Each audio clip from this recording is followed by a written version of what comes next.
Hey guys, Caller here, bringing you another audio commentary from the present-day world of Pro League, and I'm bringing you Set 1 of the series between Lecaf Oz and Hanbit Stars, played on May 18, 2008, and in this set we have none other than Jaedong, pictured on the right here, facing another Zerg player, Zero, for Hanbit Stars. And I chose this match especially because Jaedong is just absolutely magnificent in Zerg vs Zerg.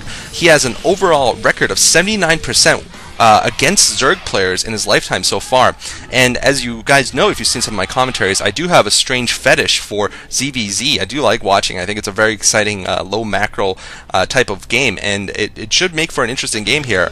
Zero is spawning in 12 o'clock in white, and Jaedong spawning at 9 o'clock in blue. This map is Katrina, by the way, which usually, of course, is a very macro-heavy map with your natural expansion in a protected position. And in Zerg vs Zerg may lead to one of the two players, or both of them, going for the protected natural first. Of course, they would face a little bit of danger from an early rush, but I think on this map, and specifically on this map only, I think, Zerg players can go for a fast expand against another Zerg player right now, and it wouldn't be such a crazy move. Of course, going for a standard 12 pull or 9 pull would not necessarily screw you over on this map, because you will be more prepared for a rush and you might be able to deliver some damage to the enemy. We'll see what Jaedong decides to do. Jaedong usually does not go for the 12 hatchery. He usually goes for a 12 pull or an over pull against Zerg players and goes for the fast gas, early Zerglings, and sometimes goes for one hatchery tech, one hatchery build into Spire. And this has worked so far very well for him. I believe in the last game I saw him play, he defeated Oversky on the Ace team, also a very creative Zerg player. And anyway, we do see Zero here making a spawning pool, I think on 10 drones, or actually I think it's an overpool. And it looks like he's going to get gassed. But in any case, when Jaedong beat Oversky, it was his 10th Zerg vs Zerg win in a row, which is absolutely insane considering the level of competition he's facing here.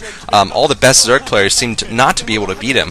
And so while I might not do the rest of the series, I'll have to see how much time I have this week. I'm definitely excited about this game. Just because Jaedong is just just absolutely magnificent in this matchup. And it looks like Jaedong's actually going for the 12 hatchery here.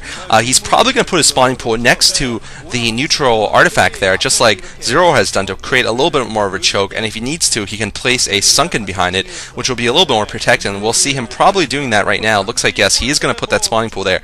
A standard place in Zerg vs Zerg on this map. And I have to say, Jaedong is not necessarily doing that well in the individual leagues recently, but just doing magnificently in Pro League so far this year, and especially in Zerg vs Zerg. And it looks like Zerglings are almost going to come out for Zero here, and Zero has his Zerglings out. Jaedong, of course, has nothing so far to defend with this. If Zero has gone for a 9 pull, I believe he might be able to do some significant damage. It looks like he actually doesn't know where Jaedong is, because he's not going for the right direction, and Zero, meanwhile, taking his natural expansion also after the 9 pull, so I guess he's not going to go for super fast tech, but he's just getting a little lost here, unfortunately for him. He doesn't know where Jaedong is. Looks like he's going to have to be checking out the other location first at the 6 o'clock position. Of course, that is going to be to his detriment. He could have caught Jaedong off guard there and without any defenses, but by the time he finds Jaedong, it will be too late for him to do anything. And Jaedong will have taken a lead economically so far in this game. Looks like he's finally going to get it. Bad luck for Zero here, I have to say. Zero, by the way, is the player that Boxer absolutely dominated a week ago in the Pro League, and he was just absolutely atrocious against Zerg, in fact, against Terran. But he's not so bad against Zerg. He's actually has a 4-2 record against Zerg, so he might present some challenge to Jaedong, and now he's going to see Jaedong's base, but is unable to get in with his Zerglings. Looks like 8 from Zero versus 6 from Jaedong, so Jaedong will probably have to get 2 more and defend this successfully. In order to defend this, looks like he does have all the Zerglings necessary. He's actually pushing out with drones just to chase these away, and looks like he's going to return with these drones. Really not sure if that was even necessary there, but he does have the same number of Zerglings now as Zero, and he probably has a faster lair than the Zero does. And it looks like Jaedong actually might be thinking about setting up a creep colony there. That would be what I assume he's moving his drones out to do, instead of just telling him not to mine. Ooh, that might just have been a mistake, actually. So Jaedong making a rare micro error there, not bringing his drones back to mine. And it looks like finally the expansion is up for Zero. Jaedong already has his lair up also. And we will be seeing a Spire very soon. We do see a Spire at the front door here, and a Spire is now going up for Zero. So both at the same time building their Spires, but Jaedong definitely has, I'm going to guess, at least 3 drones up on Zero right now, and probably more Zerglings, especially because Zero has been forced to place down a Sunken Colony as front, knowing that his second hatchery was going to come much later. And Jaedong might be going for a Sunken Break here, or perhaps once he sees that Sunken Colony, I don't think he's going to go in right now. Doesn't have enough Zerglings just yet. One of the major decisions Jaedong has to make right now is if he wants to use the larva right now to go for a lot of Zerglings before his Spire goes up and try to kill Zero immediately, or if Jaedong decides to save up his larva and just get 6 Mutalisks the moment his Spire pops out. And looks like he's actually filling up a number of larvae right now. He's using a number of larvae to produce these speedlings, and he is getting a second gas, which I don't believe Zero will have for a while. So Jaedong has an economic advantage right now, and he is not behind in tech. Actually, Zero is also getting a second gas, so I take that back. But Zero is being forced to produce these creep colonies and these Sunkens, which is costing him significantly in terms of present resources and future resources. Looks like Jaedong might be going for the Sunken Break right now. Looks like he is going to go for the Sunken Break, but 2 Sunkens are up for Zero. It's going to be about whether he can get a surround on. Looks like the first Sunken might go down here.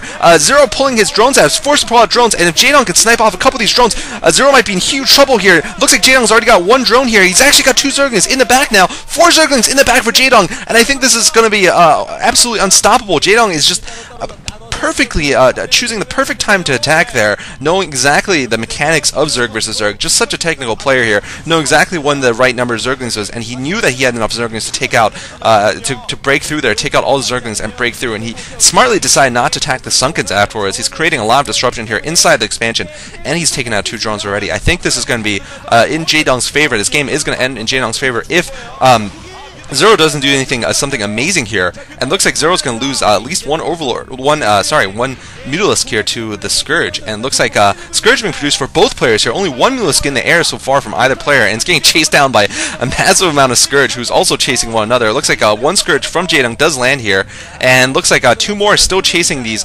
Mutalisks from Zero. Zero is unable to leave his base right now because of these Scourge. He's going to try some Patrol Micro against these Scourge, and it looks like Jaedong's also doing some Scourge Micro here, not just having them attack move. Scourge are just notoriously dumb against Mutalisks. When they're being told to attack move, they'll just move forward a little bit, then stop when the enemy Mutalisks when the enemy Mutalisks go back to attack them, they'll stop, and then they'll start up again. They have just an acceleration time, which makes them hard to use. And it looks like Jaedong has 5 Mutalisks versus 2 from 3 now for Zero. And Zero does have 1 Scourge. Looks like that's going to get picked off by Jaedong. And Jaedong's going to go to work here on the drones, picking off 2 drones already, 3 drones. Wow, and Zero cannot engage. This is a good game for Zero. There is absolutely no way back, I feel. I'm just going to say there's no way back after losing so many drones to a master like Jaedong. In this mirror matchup, you just cannot afford to lose any drones. 2 Zerglings coming up for a small counter here from Zero, but that's not going to do anything against Jaedong's Mutalisk. And this game is as good as 1 for Jaedong. I believe this will be the 11th win for him in a row against a Zerg player. Sorry if I'm wrong about that. I'm not keeping complete track of Jaedong, but regardless, it is just an amazing streak that he's having right now, and it doesn't seem like there's anything Zero can do about it at this point. You know, it might not seem like he's dead yet, but he was pretty much dead when Jaedong made his early attack with his Mutalisks right before the Spires came in, because he was already behind in drones, and in Zerg vs. Zerg, difference of 3 drones can mean the entire game. It usually does mean the entire game. I don't mean to say like it can mean, it is the entire game. And Jaedong now going in for the finishing blow here with his Mutalisks. Unfortunately, Zero unable to present more of a threat against Jaedong, the master here, the legend killer, and yeah, Jaedong is going to pick off these Mutalisks, and Zero will be forced to GG here. So a little disappointing for me. I was expecting some more exciting Zerg versus Zerg, but it looks like this time it was just pretty much a walkover, piece of cake walkover for Jaedong.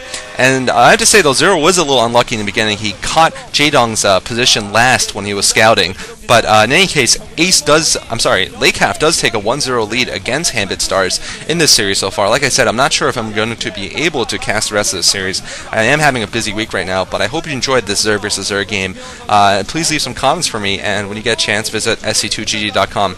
Here we have Jaedong going for he has 11 wins, by the way. That is his signature just a declaration of how many Zerg vs. Zerg wins he's had. 11 games in a row here. Absolutely amazing from none other than Jaedong here. Hope you enjoy this commentary. This is Cholerasc signing off.